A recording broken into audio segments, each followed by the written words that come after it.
সবচেয়ে সুস্বাদু এবং সহজ উপায়ে ভুনা খিচুড়ির রেসিপি নিয়ে চলে এলাম। তো প্রথমে একটা কড়াই তেল দিয়ে নিয়ে গরম মশলাগুলো একটু ফ্লেভার অ্যাড হওয়ার জন্য তেলে অপেক্ষা করব এবং ভেজে নেব। তো তারপরে পরিমাণ মতো পেঁয়াজ দেব। পেঁয়াজটা আমরা একটু বেশি পরিমাণে দেওয়ার চেষ্টা করব।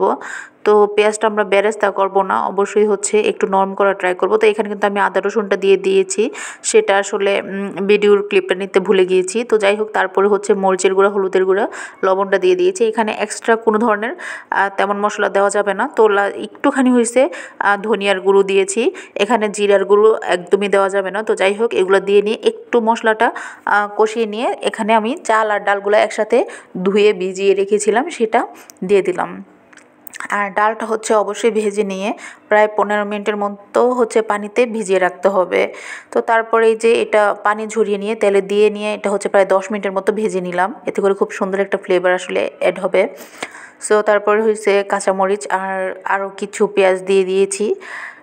যদি আপনারা বেরেস্তা দিতে চান তাহলে সেটা কিন্তু একদম সবার লাস্টে সার্ভ করার সময় অবশ্যই অ্যাড করতে পারেন, সমস্যা নাই।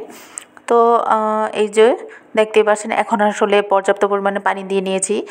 পানিটা ফুটে উঠলে তখন আমরা চুলাটা কমিয়ে একদম ডিম করে দিয়ে সবগুলো ভাত মশলা একসাথে এভাবে মিশিয়ে নিয়ে সেটা একটা পাহাড়ের মতো করে চারদিক থেকে এই যে উঁচু করে দিয়ে রাখবো।